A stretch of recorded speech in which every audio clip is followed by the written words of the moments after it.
Straight razor versus a common cartridge razor. We're about to find out which one is best. Stick around.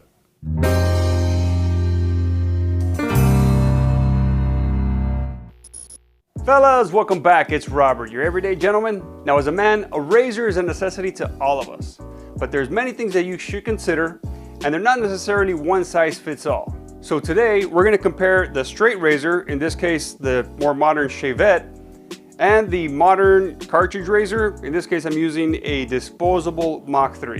But before we get into the comparison, if this is your first time here, I want to welcome you. If you're interested not only in grooming, but also things like men's style, fragrances, fitness, cigars, whiskey, even some DIY stuff, and also, you know I'm talking about pipe, then this might be the place for you. Consider subscribing and joining the growing EG family. And if you're already a member, I want to thank you for your continued support. Without further delay, let's check out these razors. Okay, so first up, like I mentioned, this isn't a true traditional straight razor, the cutthroat style razor. Now you can most certainly go that route and go with the more traditional straight razor. However, you need to consider that that's probably going to be a little bit more expensive, especially if you're looking for a really good quality metal on that blade. And then you also have to have a certain level of expertise in keeping that blade sharp. I mean, it has to be razor sharp if you're going to be using it to shave your face. Now, I'm not too familiar with, the process of getting a straight razor sharp, so I'm not going to get too into it, other than to say that my pocket knife I can keep pretty sharp, but I definitely wouldn't want to shave my face with it. So instead, I'm looking at a more modern version that has an actual replaceable blade. That way you never have to really worry about sharpening it or making sure it's sharp enough to shave your face. All you really need to do is just replace the blade and you're good to go. And because of that, the shavette is less expensive, easier to maintain, and just a better option for me. I'll leave the heavier true straight razor to the experts like my barber. Now, regardless of any method that you choose to go with to shave your face, the preparation when it comes to your facial hair and of course your face is going to be pretty much the same, and obviously extremely important. You're going to want to soften the hair with warm water, and then you're going to want to use some type of shaving cream or gel. Now, I do have a video where I talk about how I use a straight razor. I'm not going to talk about that today, but if you want to check that out, I'll make sure it's linked right here. So now that your face is prepped and ready for the shave, let's talk about the differences between the straight razor and the cartridge razor. Now, we're going to look at a few different aspects of each one, first of which is ease of use. Now, the straight razor is going to require a bit more skill in comparison to the Mach 3. You're going to need to hold it at the proper angle and then also apply the proper amount of pressure so that you get a close shave without cutting yourself. The Mach 3 on the other hand is much easier, with just needing you to apply the face of the razor onto your skin and then just glide it as you're cutting the hair. Now, the design of the Mach 3 does make for a much easier shaving stroke. However, the design has very little space in between the multiple blades that are on there, which means you're going to have to do shorter strokes because the hair really has nowhere to go once it starts coming off of your face. And then obviously you're going to have to rinse that off in between strokes. Inevitably, some of that hair is going to get lodged in there. It's going to be extremely difficult, near impossible to wash out. So it's just going to build up over the next couple uses. Now, the straight razor on the other hand doesn't have this issue. You can go for longer strokes, and because it's just one blade, the hair is actually going to just continue getting pushed up the sides of the blade. And really all you need to do is, once you're done with your stroke, you take a towel or even your hand and just wipe off the hair and you're ready for your next stroke. And next, let's look at performance. Now, when it comes to how close of a shave you get, one of the first things again is what I talked about earlier, which is your preparation prior to the shave. After that though, the blade and stroke direction are going to come into play. Now, most people recommend that you go with the growth of your hair, and then after that you can follow it up with a cross stroke. Now, however, in my experience, obviously with my own face, I'm actually able to go against the grain, and I don't really get too much irritation or have to deal with ingrowns or razor bumps. Now, with that being said, I can actually get a pretty close shave with a straight razor.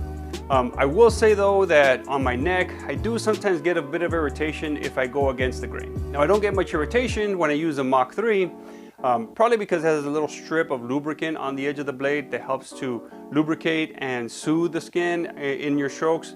So it makes it easy to go against the grain and get a nice close shave. Now, here's where things really start to change for me. Now, if you're completely shaven, this next part probably isn't gonna matter to you, but if you're like me and have some facial hair, then you're gonna wanna listen up. Now, since I have a full beard, it's important to me that I maintain nice clean lines on my cheek and on my neck. Now, in my experience using the Mach 3 or any other cartridge razor, It's been difficult to, line up my beard at the exact same spot every time. Reason being is because the blades are under the plastic cartridge, so it's difficult to see where that edge actually is. Now what ends up happening is because I can't see the razor's edge, I'll end up having a little mishap or something on one spot where I go a little too low, and then I'm gonna have to lower the rest of my line to correct for that mistake. And in the end, what ends up happening is you end up going too low below your optimal line, which is from the edge of your mouth to your ear. Now same goes for your neck. Here, you're not gonna want your line to be too high. Now there is some debate on where exactly the neckline of your beard should be, but in my opinion, anywhere between the rounding of your jaw, the bottom down here, and then the rounding where your jaw meets your neck, anywhere in that space is gonna be fine. Now if it goes any lower, you run the risk of looking sloppy, and if it goes higher, then you run the risk of looking like Falcon from the Avengers. Thank you. That dude could really use an adjustment on that beard. But anyway, back to the razors. Like I mentioned, after much struggle with the Mach 3 and maintaining my lines, I decided a couple years ago to try out the straight razor, and after a bit of a learning curve, it ended up being a much better method for me to get the lines exactly where I wanted them every time. Now the simple reason is the razor's edge is visible throughout the shave, and then since I use a clear gel, I can see the edge of my beard as well. The end result is a nice clean line with every shave. Now lastly, we're gonna look at price. Now it's no secret that these disposable and cartridge razors aren't cheap. That's why subscription services like Dollar Shave Club, which isn't a sponsor, have become so popular. Now depending on how often you need to shave or you want to shave, you may run between 4 to 8 cartridges or razors per month. With some of these running a pretty penny, you're looking at a significant investment on a monthly basis. Now as I mentioned, with the straight razor, there's a few different ways that you can go, but I'm gonna mention my path. Now it's pretty easy to find a good quality straight razor for less than 50 bucks. Now you can definitely splurge and spend more if you want to get a higher quality razor, or if you want to go, like the traditional route with a true cutthroat razor. But this initial investment is really the biggest cost when it comes to these razors. Now if you go with the Shavette, obviously you're going to need some replacement blades, but the cost of them is so low, you're looking at pennies every time you replace one. Now I got a box of 100 from Amazon for about 15 bucks, and because I break them in half and I only use one side at a time, then that box is gonna last me quite a while. Then I also don't have to invest in a strop or a stone to sharpen the blade, so it's gonna save me both money and time there. And of course, if you're interested in checking out some of the products that I talk about, I've got the links down below.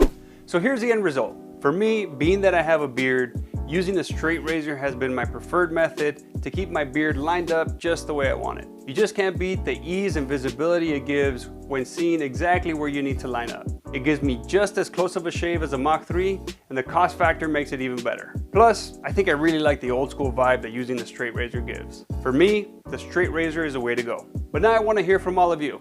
Have you used a straight razor before? Or which do you prefer, the straight razor or the modern cartridge razor? Let me know in the comments down below. I always love hearing from my EG family. Now as always, if you found value in this video, make sure you let me and YouTube know by hitting that like button. Subscribe, tap the notification bell, share, and do all the things that help this channel continue to grow. And remember, being a gentleman is an everyday thing. Happy shaving, fellas. We bop and hippity hop, I'm as happy as I can be.